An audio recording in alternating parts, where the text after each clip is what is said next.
Hello again, everyone. Welcome back to the Vintage Sewing Machine Garage channel here on YouTube. And today I am delving further into the white Model 510.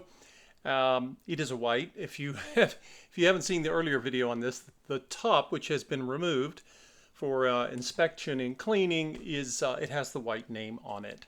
So what am I doing right now? Well, if you have a machine such as this, or one from this era, this is somewhere in the 70s I'm going to place. I haven't quite placed it fully yet, but I am noticing that there are no screws on the needle plate, but there are bolts, 2 of them, which I believe are here to help me remove the lid anyway of the free arm, which is free when our little wings here are closed, the little wings that make up the sewing deck.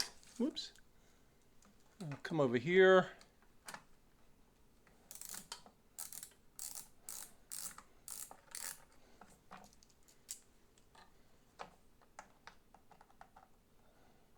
Doesn't look like this has been removed in a while. There's dust in the or lint in the slot of the bolt here.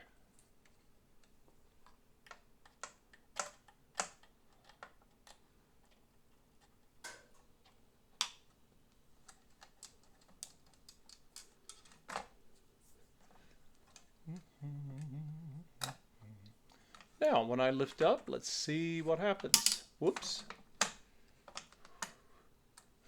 What I'm going to do is I'm going to remove the presser foot because that is giving me less room to maneuver. So I'll just take that off and make things a little more roomy. Aha! Well, that's interesting. As I take off, pull up our presser bar as well. Take off this section here. Took a little maneuvering, that's okay. And what you see underneath here, well, let's look underneath. I've never seen it either. What have we got? Wow. Okay, well, we've got, here's our needle plate. Let me get a little bit better picture for you all. And if we zoom in a bit, you'll see what I mean. This, of course, is the lever that helps support these wings. These are the wings that you see. If you saw the earlier video, you turn a knob, right? The knob here, where my finger's pointing, and there's a little mechanism that helps to sort of allow these little extensions to sort of spread out. Kind of interesting. Now, while I have this open, I wanted to take a look at it for one. And I've got the needle plate out. The needle plate will go in one way, obviously, but I'm going to go ahead and I want my lint brush. Lint is, for those of you who are new to sewing, if you're familiar, you will know this. This is true of any machine, vintage or not. You know, lint is going to build up. The machines are designed with that in mind, but they still have to be cleaned. You can't just leave them, and you know that's not something you want to do. So here, I'm just looking at my mechanism here, and I am going to probably put a little bit of sewing machine oil on this mechanism. This one here, obviously it's spring loaded, but you know it has metal moving on metal. I won't be putting a ton of oil, but I may want to put some. But as you can see, before I put any kind of lubrication on anything in a machine, I really highly advise that you take the same approach that you're seeing me work with here, which is to get rid of as much of the lint as you possibly can. Now, some people, you can take, if you have an attachment for I have an attachment on my shop vac where I can get you know, a small attachment to use for little areas like this. I could vacuum it, yes, but it's, you know, it's not that difficult to do what I'm doing here. So thought I'd go ahead and just use my lint brush and just make sure I'm getting, you know, the bulk of this built up lint out of here, because again, you know, and I've said it on a number of occasions, if you don't remove the lint before you apply oil, or in some cases grease, you're going to have Lint is messy, but lint mixed with oil is messier. It's like a mud, and you don't really want that. Okay, it looks okay. Now, while I'm here, I tell you what. Let's set this to the side for a moment. And now we can focus on this area. This, of course, being our feed dogs. And we also have access, kind of a nice view of the inner workings. Oh, wow. The inner workings of the machine. And you can see this below the lid of the free arm, which I have removed. And that's pretty cool. I actually see a metal gear here. Oh, wait a minute. Is that a gear? No. No, that's a spring. I thought that was a gear. That's actually a spring. It has a purpose, obviously. Now, this is an area where it might be helpful. There's a couple of things we can do. We can take, I can take, for example, cotton swabs and remove lint and dust. Or I could take a vacuum with a small attachment. What I don't want to do is take my brush in this area. Now over here, in this area where we're used to using our lint brush to scrub and move away lint, most of that's going to fall down. However, down in here, there's a bottom, and it may be, I could clean it up later, but I think what I want to do here is just make sure I'm not throwing dust down into an area where it's kind of a pain to get to. Remember, and I think you all, those of you who know my channel and have seen videos on older machines, the further back you go, the easier it is to access areas of the machine, to clean it, to maintain it. As you go forward in time, now, oh, did you guys see that? Look what I just pulled out of there. I pulled out thread, and that's interesting. There was a floor underneath this arm, this free arm, right? So any dust that I disturb is going to fall down and sit, and I would rather it not stay in there. So I'm basically taking my cotton swab here and poking down in the bottom, and there's really, there's not a ton of lint or dust in this part because there's a wall. There's a wall on the other side of right here that goes across.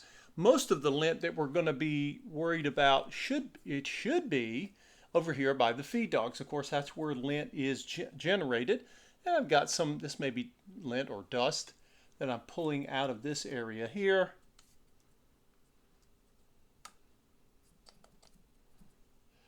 And just again, wanting to clean that out as much as I can.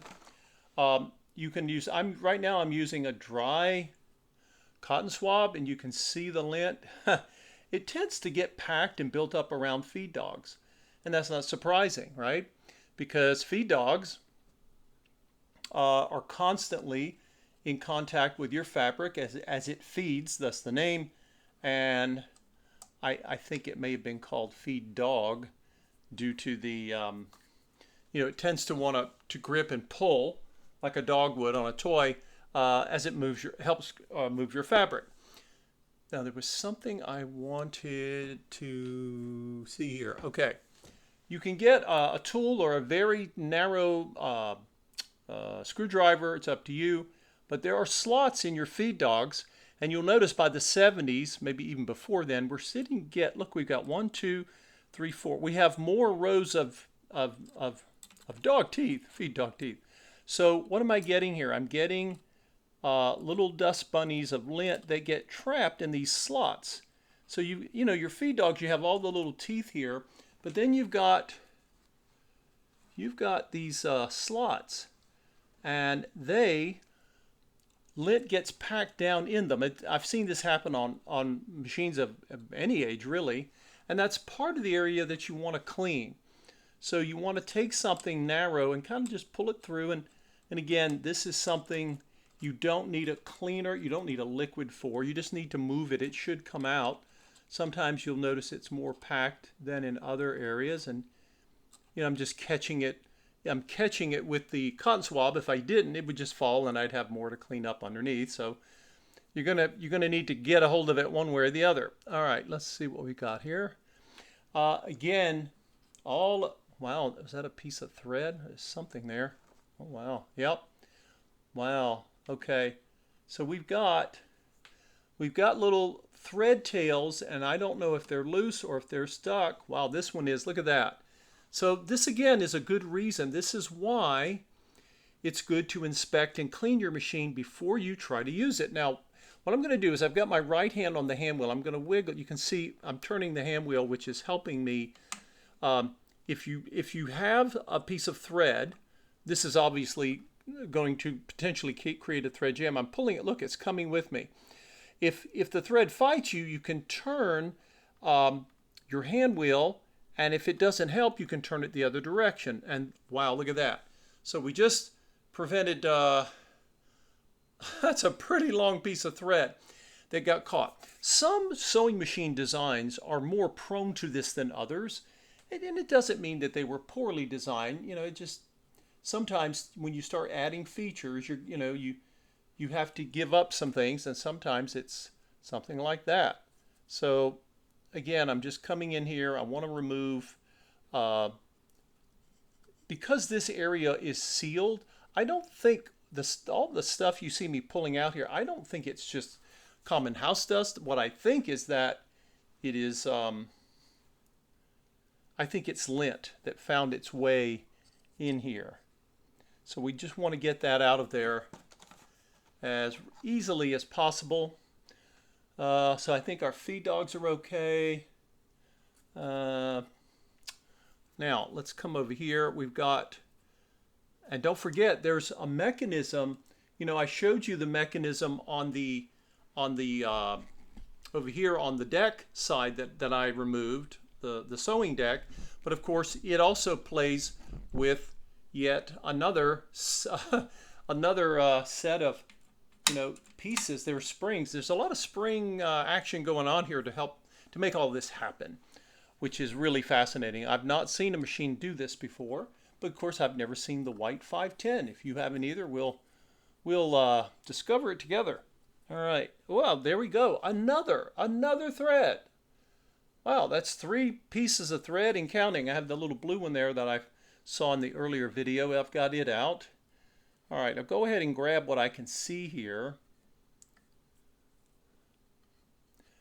And I'm just going to be removing. This is, the easy stuff to remove because it's got to come out, right? So we're going to go ahead and remove that. We want to get as much of this out of here as possible. Now, could the machine sew with all of this? Maybe, but it won't be happy about it, and you're just asking for future problems. You really don't want to do that. Now I'm down here. I probably should get the rest of the upper section clean before I do that. It's just going to fall down. So behind here, the shuttle, there's a shaft where the shuttle spins on. Let's make sure. You can also take a flashlight, make sure that there's no thread caught there. Remember, threads can sometimes like to hide. They'll get wound around the shaft. In fact, I think I see a piece of thread there. Yeah, there's another. This is one of the reasons you do this. I know when you get a machine for the first time, maybe you're excited. You say, "Oh, I can't wait to try it out. Let's see how it stitches." The seller told me it stitched fine. Well, it might have, in 1970 whatever, but most of the time, and I'm really pretty certain of this. Most of the time, where are my little tweezers? Most of the time, the seller is giving you the best information they have, which is not always great. And I'm convinced that the majority of those folks mean well. I don't think they are intentionally lying, but what I do think is that they don't understand sewing machines very well. Where are my tweezers here? They don't understand sewing machines, and so they look at it and think, well, sure. The needle moves up and down. It must run fine. And of course, those of you who sew know better. And those of you who restore or tinker on machines, you know better as well. So I think the person who sold my client this machine had no idea these pieces of thread were here. Since the thread is so long, I'll just hold it. Now I have another piece of thread. If you find one like this and you pull on it, do it very slowly and gently. It stops. It's fighting me. I don't want to keep pulling because I'll break the thread and there may be a smaller piece that's going to be left in there. So if I turn, I'm turning the hand wheel toward me and it's fighting. So I'm going to go in reverse. And, okay. And I'm wiggling. I wiggle it back and forth and look at that. Another, look at that. What is that, number 4? Holy cow. So the client that owns this machine, she has come to me on a number of occasions for either purchasing a machine or even more often having one of her machines that she found. She likes me to go through them and restore them. So, all right, and yet another piece of thread down there it was sitting down there probably for a while. This is something, you know, the cotton on your swab, these are dry swabs and they're working just fine. You don't have to wet the cotton swab with alcohol unless you want to, but again, I try to get as much of the lint removed as I can with a dry swab, and at least when it comes to something like this. All right, now, okay, what else? Anything left over here in this section?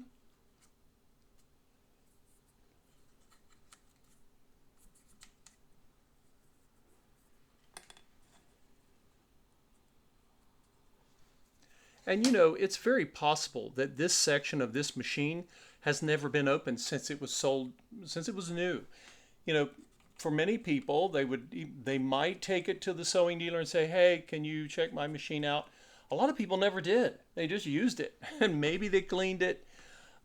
Sometimes people had good intentions to keep their machine clean, especially when it was new, because somebody paid a lot of money for it. Even in the 70s, this would not have been a cheap machine. This machine, I have discovered, was made in Japan. So by the 70s, you know, that's getting more expensive. I've already shown all of you, you know, some areas that, you know, they may have started to cut corners, but we still have a lot of metal components here. And I'm going to shift the camera and show you this side mechanism here. It's really fascinating. Now, what I think I'm looking at, see if I can turn this without bringing down the whole setup here. Now, we'll come down here and I'll show this to you. So this is what the side looks like. And of course, you know, the parts of the deck, when they fold down, you know, they fold down like that. And it's obviously spring loaded. So you want to take care of those springs. Be very gentle with your springs here.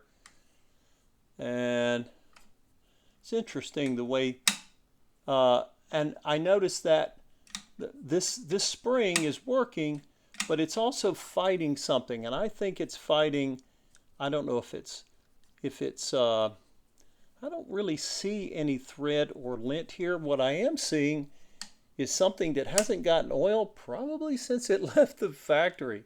Holy cow. All right, so we obviously need to oil this parts of the machine here. However, I want to make sure that I've gotten, again, all of the lint out that I can. Something went crashing there. This area here I should have cleaned before I did anything, but I didn't really see anything in here. First of all, it's not easy to see in here, but I don't really see any, I see a thread. Oh dear. Oh no. Another thread up here. Golly. I tell you, I don't know if you guys can see it. I'll try to zoom in for you. Do you guys, looks like it's green colored. Do you guys see that? Again, if that doesn't, I need to get that out of there, because if I don't, we're just going to have problems down the road. The owner may be using it. All of a sudden, darn, there it comes. So let's see. Okay, oh, okay. I've had to fight really hard at times, but this piece anyway came right out. That's piece number 6.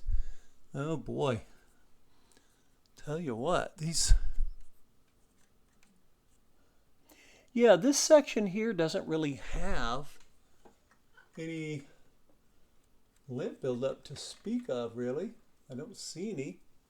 I didn't really see any from above, because normally, as I said, you know, and I did start up top. You normally start on the top, then you come to the side here, and then you work your way down, because, you know, dust and lint are going to fall, and if you don't do it this way, you can get it clean. You'll just work extra hard for no good reason. All right, let's make sure.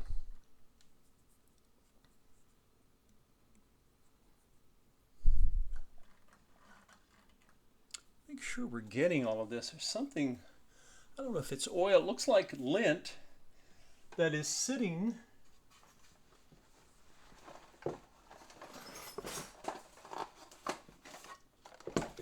Looks like lint that is sitting on this piece here, and I don't know if it's because it's got oil there. Kind of hard to make out. It's very odd. You can also roll. I just twirled it and got this. I think this was a piece of lint that got stuck in there with some oil. Oil acts as a magnet for lint and dust. So it's really not your friend when you're trying to get your machine clean, and that's why, again, it's so much better to try to get all this, as much lint removed as you can. There's some more before you oil the machine. People often want to get in a hurry. It's like, oh, I want to oil the machine and let's just see if it runs. But you're really creating so much extra work for yourself, because this old lint's got to come out one way or the other. If it doesn't, your machine's not going to be, you're not giving the machine what it really truly needs, and that is clean metal so it can do its job, because, you know, it's been asked to do a job. Let's see that stitch length. This now, when I turn the stitch width dial, this is moving. That's a good sign. That means we don't have this section that has our needle that's going to be going, you know, back and forth for zigzag, right? It's probably dry. It appears to be very dry. It's going to need oiling for sure. Let's just make sure we don't have any lint stuck in there. I don't really see anything to be all that concerned about there. Okay, so there we go. We have just under 24 minutes. We have cleaned the lint from the free arm. We have removed the lid because it allowed us to. That is awesome. Very nice. And we have we've looked. I don't really see any lint stuck in here. And we've gotten all the lint off of the sewing deck underneath, right? You don't always have much underneath, but this sewing deck is unlike one I've ever seen. It's very mechanical. How about that? Now, because we want these springs to work wonderfully, now that we've gotten our lint out of the way, in the next video I'll come around and we'll get some oil on these parts, because I don't think they've been oiled in a long time. And once we can get that done, we'll see if our springs are able to work a little better. You have to remember, springs are strong, but the string is having to pull a piece of steel up, and springs don't last forever. They seem to be okay, but it will be a lot easier for the spring to work if the metal that's moving against metal has some oil on it, right? Lubrication reduces friction, and you don't want more friction here, you want less, so that the machine can do what it's engineered to do. You could argue, say, well, it's doing it now, yeah, but it's having to struggle and work extra hard. And if we expect a lot from our machines, the machine expects a lot when it comes to maintenance. And they were designed to be maintained. So anyway, we're going to, that will be the next activity here. We're going to get the machine oiled in these areas and see if that does not help it along in its movement there, because this is the spring's in the right spot, but it doesn't always pop up exactly. Could be the spring is tired, and it could also be that it's been waiting for oil. So there we have it, guys. We have other than what's underneath the machine, the underside, we'll take a look at that to see if it has anything to clean in terms of lint.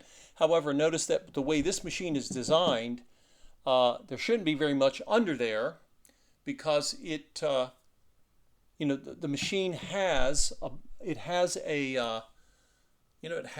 all of its mechanicals here, and so underneath here, when you look underneath the machine, you basically see the deck.